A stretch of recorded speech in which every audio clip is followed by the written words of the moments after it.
World's best law of attraction money and success coach అయిన ప్రముఖ షేక్ అన్వర్ గారిచే మే 18th హైదరాబాద్ లో జరగబోయే one day magic of law of attraction and millionaire mind workshop కి register చేసుకోండి. Welcome to Sumanti. నేను మీ సుమంటి వినాగ్. చాలామంది గోచార రీత్యా కనుక మనం చూసుకుంటే మ్యారిటల్ లైఫ్లో కొన్ని దోషాలు శాపాలు ఉండేటువంటి అవకాశం ఉంటుంది. వేదిక్ ఆస్ట్రాలజీ అటువంటి వాటికి ఏం చెప్తుంది? ఈరోజు మనతో పాటు వేదిక్ ఆస్ట్రాలజీ ఉమాగారు ఉన్నారు. అది వారి మాట్లాడాలని తెలుసుకుందాం. నమస్కారం ఉమాగారు. నమస్తే నాగరాజు గారు. వేదిక్ ఆస్ట్రాలజీ ప్రకారం కనుక మనం చూస్తే ఏ మ్యారిటల్ రిలేషన్షిప్లో అయినా సరే కొన్ని థింగ్స్ వల్ల డెఫినెట్గా గొడవలు జరిగే అవకాశం ఉంటుంది. సో జనరల్గా మనం చూసుకుంటే గోచార రీత్యా ఏ రాశి వారికి ఏ విధంగా ఉండే అవకాశం ఉంటుంది, అండ్ ఆ శాపాలు అండ్ ఆ దోషాలు ఏ విధంగా ఉండే అవకాశం ఎక్కువగా ఉంటుందండి అసలు? తప్పకుండా అండి. ఏదైతే మనం మాట్లాడుకునేటువంటి వైవాహిక జీవిత సమస్యల్లో కనుక ఎందుకు అకారణంగా తగాదాలు కానీ గొడవలు కానీ విభేదాలు, అంటే మ్యారీడ్ లైఫ్ మీద చాలామందికి చాలా రకాలుగా హోప్స్ ఉంటాయండి. నా భర్త ఎలా ఉండాలి, నా భార్య ఎలా ఉండాలి, నేను పెళ్ళైన తర్వాత ఇలా బ్రతకాలని చాలా ఆశలు ఉంటాయి. కానీ అనుకోని విధంగా ఎన్నో రకాల ప్రభావాల వల్ల ఎందుకు ఇబ్బంది పడతారు, ఎందుకు విడిపోతారు, ఎందుకు చనిపోవడం జరుగుతుంది, ఇవన్నీ తెలుసుకోవాలి అనుకుంటే ప్రతి మనిషికి తనకి తెలియనటువంటి చేసినటువంటి కర్మల వల్ల వచ్చినటువంటి శాపాలు కొన్ని ఉంటాయండి. ఆ శాపాల మూలకంగానే ఈ యొక్క మ్యారీడ్ లైఫ్లో ఇబ్బందులు వస్తూ ఉంటాయి. ముఖ్యంగా మనం చూస్తే మొదటిది విత్త శాపము అని చెప్పబడింది. విత్త శాపము అని అంటే విత్త అంటే ధనము, ధన మూలకంగా వచ్చేటువంటి మ్యారీడ్ లైఫ్లో ఇబ్బందులు ఇప్పుడు నేటి సమాజంలో ఇప్పుడు అవే ఎక్కువగా కనబడుతున్నాయి. అంటే ఆస్తి కానీ ఆర్థిక వ్యవహారాల్లో కానీ వ్యాపారంలో కానీ తెలుసో తెలియకో చేసినటువంటి అవినీతి, అది వంశపారంపర్యంగా ఎవరు చేసినా లేదా ఆ వ్యక్తి తన పూర్వజన్మలో కానీ ఆ జన్మలో కానీ చేసినా దానివల్ల వచ్చేటువంటి శాపమే విత్త శాపము. దీని మూలకంగా ఏం జరుగుతుంది అంటే సంపద ఎంత సంపాదించినా నిలబడదు. వీళ్ళు సంపాదించినటువంటి సంపద అంతా కూడా ఎవరో అనుభవిస్తూ ఉంటారు. అప్పుల పాలైపోవటం మీరు బాగా గమనిస్తే ఇద్దరికి పెళ్ళైన తర్వాత ఇద్దరు వ్యక్తులు కలిసిన తర్వాత తీవ్రమైన అప్పుల్లోకి వెళ్ళిపోవడం, ఆస్తి నష్టం కలగడం, ఇవన్నీ జరుగుతూ ఉంటాయి. ఇది సడన్గా ఎందుకు జరిగింది, ఆ భార్యనో భర్తనో దూషించి నీ వల్లే ఇలా జరిగింది అని చెప్పి మనం వింటూ ఉంటాం ఇలాంటి మాటలన్నీ. దీనికి కారణము విత్త శాపం నాగరాజు గారు. ఈ విత్త శాపం ఉండడం మూలానే, అది కలగడం మూలానే వైవాహిక జీవితంలో ఇబ్బందులు వస్తాయి. సో దీని మూలకంగానే అప్పులు పాలైపోతుంటారు. తాకట్లు పెట్టేసి ఇళ్ళు అమ్మేసుకోవడము, ఆస్తి నష్టం అవ్వడము, వ్యాపార నష్టాలు రావడము, ఆరితేరినటువంటి బిజినెస్లో కూడా తీవ్రమైన ఇబ్బందులు పడడం లాంటివి దీని మూలకంగానే జరుగుతుంటాయి. దీని మూలకంగానే మ్యారీడ్ లైఫ్లో తీవ్రమైన ఇబ్బందులు వస్తూ ఉంటాయి. వినకూడనటువంటి మాటలు వింటారు, తద్వారా విభేదాలు, అనేక రకాల సమస్యలకి విత్త శాపం అనేటువంటిది కారణం అవుతుంది. ఇక రెండవది చూస్తే విషయ శాపము. శుక్రబలం తగ్గడం మూలాన వచ్చేటువంటి శాపముగా దీన్ని గుర్తించవచ్చు. అంటే వంశపారంపర్యంగా లేదా ఆ వ్యక్తి కానీ పూర్వజన్మలో కానీ ఆ జన్మలో కానీ తెలుసో తెలియకో పరస్త్రీ వ్యామోహంలో పడిన లేదా పరపురుషుని వ్యామోహంలో స్త్రీ పడిన భార్య, దానివల్ల వచ్చేటువంటి కర్మ ఊరికే వదిలిపెట్టదు. అదే విషయ శాపంగా మారి భార్యాభర్తల మధ్యలో అనుమానాలకి, ప్రేమానురాగాలు తగ్గడానికి దారితీస్తుంటుంది. ఈరోజు మీరు చూస్తే నాగరాజు గారు చాలామంది భర్త భార్యని కొట్టడము, అనుమానించడము, లేకపోతే బెదిరించడము, ఆ అనుమానం అనేటువంటి జబ్బుతో భార్య చాలా ఇబ్బంది పడుతూ ఉంటుంది. పడరాని మాటలన్నీ పడుతూ ఉండడము, అసలు ఏమీ లేని పరిస్థితిలో కూడా ఇలాంటి మాటలన్నీ విని చనిపోవడానికి ఆత్మహత్య చేసుకోవడానికి సిద్ధపడిన వాళ్ళు చాలామంది ఉన్నారు. చాలా నక్షత్రాల వాళ్ళండి. సో దీని అంతటికీ కారణము విషయ శాపం అనేటువంటిది ఉంటుంది. ఆ విషయ శాపము భార్య కానీ భర్త కానీ చేసుకున్నటువంటి కర్మ వల్ల, ఎవరైతే వేరే వాళ్ళ మీద వ్యామోహం పెరిగి చేసుకున్నటువంటి కర్మ వల్ల చాలా మంది అఫైర్స్ మీరు చూస్తే ఈ యొక్క శాపం మూలకంగానే పరస్త్రీ వ్యామోహము, ఈ శాపం మూలకంగానే ఇక్కడ సంపాదించిన డబ్బంతా తీసుకెళ్ళి అక్కడ పెట్టడము, వీళ్ళ యొక్క కుటుంబానికి సంతానానికి డబ్బులు లేకపోవడము, ఈ యొక్క శాపం మూలకంగానే వ్యసనాల బారిన పడడము, జూదం అనేటువంటిది అలవాటు అవ్వడము, డబ్బులన్నీ నాశనము, ఆస్తి నాశనం చేయడము, ఇవన్నీ కూడా కుటుంబం అంతా విచ్ఛిన్నం అవ్వడం అనేటువంటిది ఇక్కడి నుంచే ప్రారంభమవుతుంది. అయితే ఇక మూడవది ఏంటి అంటే వంశ శాపము అని ఉంటుంది నాగరాజు గారు. వంశపారంపర్యంగా ఎవరైనా సరే పవిత్ర జీవరాశులుగా పిలువబడేటువంటి సర్పాలను చంపినా, హింసించినా, లేదా అవి కలిసినప్పుడు వాటిని విడగొట్టే ప్రయత్నం చేసినా ఈ వంశశాపం అనేటువంటిది వస్తుంది. దీనిని మనం జాతకంలో పంచమ స్థానంలో కేతువు, పంచమంలో రాహుగా, పంచమంలో శని భగవానుడుగా, పంచమంలో శని రాహుల కాంబినేషన్గా గుర్తిస్తూ ఉంటాం, లేదా కాలసర్పదోషంగా.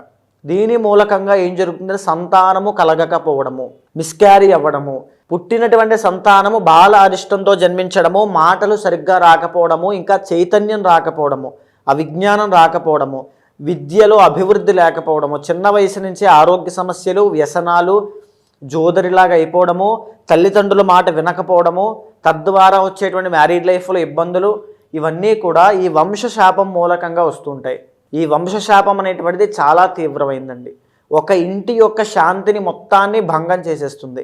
ప్రశాంతంగా ఎవరు ఉండలేరు. తరువాత 4వది కర్మవశము అని ఉంటుందండి. కర్మవశము అని అంటే ఉదాహరణకి భార్యాభర్తలు జాతకాలు చూసుకుని చేసుకున్నా, చూసుకోకుండా చేసుకున్నా, లవ్ మ్యారేజ్ చేసుకున్నా, ఇద్దరి యొక్క మనస్తత్వాలు కుదరకపోవడము, ఈగో ప్రాబ్లమ్స్కి వెళ్ళడము, నువ్వా నేనా అనేటువంటిది, ఇద్దరికి డబ్బులు ఉంటాయి, ఇద్దరు కుటుంబాలు బాగుంటాయి, వీళ్ళకి ఒకరికొకరు నచ్చదు అంటే బిఫోర్ అండ్ ఆఫ్టర్లా ఉంటుంది. గొడవలు అవ్వడము, పెద్ద మనుషుల దగ్గరికి వెళ్ళడము, విడాకులు, లేదా పెళ్ళైనటువంటి వెరీ షార్ట్ పీరియడ్ ఆఫ్ టైంలోనే వైధవ్యం అనేటువంటిది కలగడము, అంటే భర్త చనిపోవడం లాంటివి జరుగుతూ ఉంటాయి.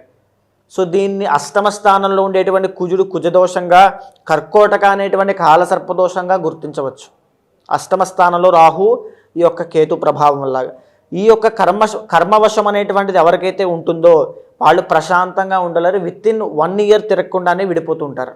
ఇది కర్మవశం. పూర్వజన్మలో చేసుకున్నటువంటి కర్మ, తరతరాలుగా వచ్చినటువంటి కర్మ, ఎక్కువగా సంతానాన్ని పొందడము, ఇవన్నీ కూడా శాపాన్ని గుర్తించేటువంటి విధానంగా మనం చెప్పచ్చు.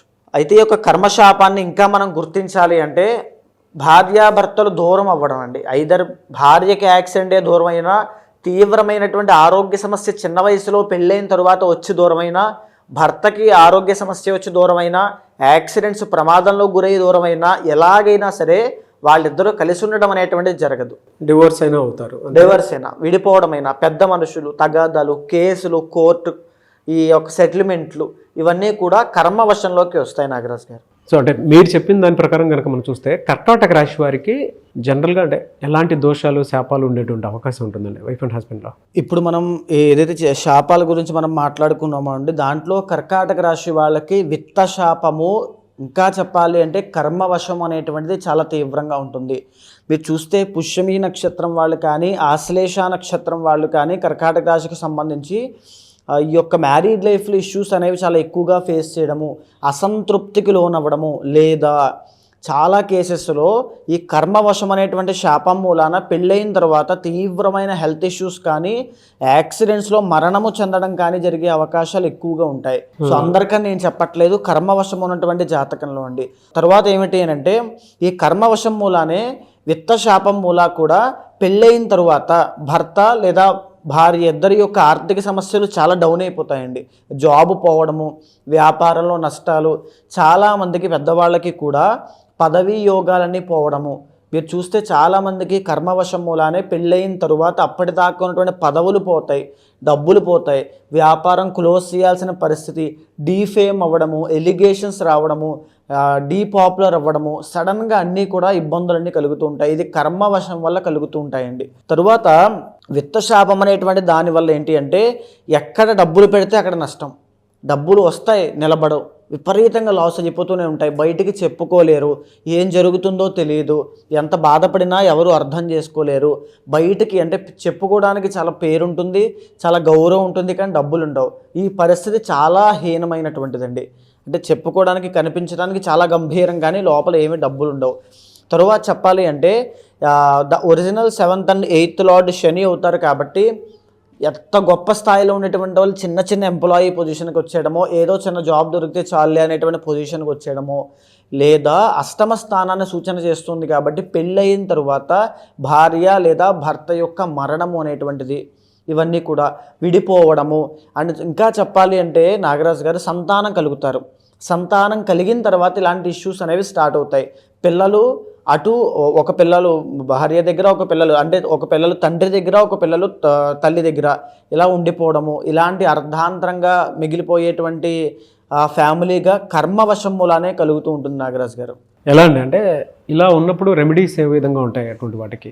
రెమెడీస్ అని అంటే ముఖ్యంగా చాలామందికి ఈ యొక్క కర్మవశం అనేటువంటిది ముందుగానే జాతకంలో చూసి గుర్తించవచ్చండి. ఒకవేళ వాళ్ళకు ఉంది అనుకుంటే ముందుగానే పెళ్లి కాకుండా ముందుగానే ఖచ్చితంగా పరిహారం ఆచరించాలి. పెళ్ళయిన తరువాత చేస్తే నిష్ప్రయోజనం అవుతుంది, చాలామందికి పని చెయ్యవు. పెళ్ళికి ముందే ఆచరించాలి. ఒకవేళ పెళ్ళి అయిపోయిందండి, మాకు సంతానం కూడా కలిగారు, మీరు చెప్పినట్టుగానే ఇదే పరిస్థితిలో ఉన్నాము. చాలామంది ఆడవాళ్ళు బాగా గుర్తుపెట్టుకోండి నాగరాజు గారు, చాలామంది ఆడవాళ్ళు పుష్యమి, ఆశ్లేష, పునర్వసు నక్షత్రం 4వ పాదం కర్కాటక రాశికి సంబంధించిన వాళ్ళు పెళ్ళి అయిపోతుంది, సంతానం కలిగారు, విడిపోవాలా ఉండాలా తెలియనటువంటి పరిస్థితుల్లో, అసలు ఆయన వదిలేస్తాడా ఉంటాడా తెలియనటువంటి పరిస్థితుల్లో, సెటిల్మెంట్లో అక్కడే ఆగిపోయిన వాళ్ళు ఎంతోమంది ఉన్నారండి. వాళ్ళందరికీ కూడా ఇది చేరాలి. ఖచ్చితంగా ఎవరైనా సరే పెళ్లి చేసుకునే ముందు కూలంకషంగా చూసుకున్న తర్వాత మాత్రమే పెళ్లి చేసుకోండి అమ్మ. ఎందుకు అంటే ఈ కర్మవశం అనేటువంటి దాని వల్లనే అది ఏ రకంగా కలగచ్చు. అష్టమ స్థానంలో కుజుడు ఉండడం మూలాన, కర్కోటక అని పిలువబడేటువంటి కాలసర్పదోషం ఉండడం మూలాన, ద్వికళత్ర యోగంగా పిలువబడేటువంటి యోగము ఉండడం మూలాన కలగచ్చు. ఖచ్చితంగా పెళ్లికి ముందే చూసుకుని పరిహారములు ఆచరించండి. ఒకవేళ పెళ్ళైన వాళ్ళు కనుక అదే ఇబ్బందిలో ఉంటే కనుక ఖచ్చితంగా పర్సనల్ చార్ట్ చూస్తే కనుక ఏది చేయాలనేటువంటి నిర్ణయించడం అవుతుంది. కొన్ని పాశుపతాలతో చేయాల్సి వస్తుందా, లేదా శ్రీరుద్రయాగం అనేటువంటిది, చండీ యాగం అనేటువంటిది ఏదైతే గ్రహము బాధిస్తోందో, సప్తమ స్థానంలోనో పంచమ స్థానంలో ఏదైతే గ్రహాలు సంచారం చేస్తున్నాయో దానికి సంబంధించిన అధిదైవాలకి ఈ యొక్క పూజలు చేయాల్సి వస్తుంది. అది కూడా ఎంతలో చేయాలి, ఏ పూజ చేయాలి, హోమం సరిపోతుందా, యాగం చేయాల్సి వస్తుందా అనేటువంటిది పర్సనల్ చార్ట్ చూసిన తర్వాత తెలుస్తుందండి. అయితే గోచార రీత్యా చూసుకుంటే ఈ విధంగా ఉంది అని చెప్పేసి చెప్పారు కదా మీరు. పర్సనల్ చార్ట్ ప్రకారము వారి వ్యక్తిగత జీవితం ప్రకారం అంటే ఆ జాతకంలో ఏముందో తెలుసుకోవాలి అనుకున్నటువంటి చాలామంది ఉంటారు.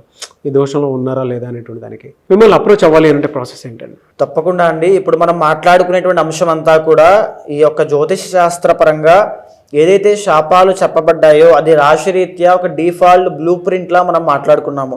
కానీ ఏదైతే మీ పర్సనల్ చార్ట్ ఉంటుందో యూనిక్గా మీకు మాత్రమే time of birth, place of birth, ఈ యొక్క డేట్ ఆఫ్ బర్త్ బట్టి ఉంచబడుతుందో దానిని చూసిన తర్వాత ఏదైతే శాపము మూలకంగా, ఏదైతే దోషం మూలకంగా మీకు సమస్యలు వస్తున్నాయో చూసి దానికి తగినటువంటి శాంతి పరిహారములు ఆచరింప చేసినట్లయితే తక్షణమే శీఘ్రముగా ఇమీడియట్ రిజల్ట్స్ అనేవి మీకు ఉంటాయి. అలాంటి వాళ్ళు ఎవరైనా ఉంటే ఖచ్చితంగా కింద కనిపించేటువంటి నెంబర్కి కాల్ చేస్తే తప్పకుండా మీ యొక్క పర్సనల్ చార్ట్ చూసిన తర్వాత మీకు మంచి సజెషన్స్ ఇస్తాను. Anyway sir, thank you so much Uma గారు.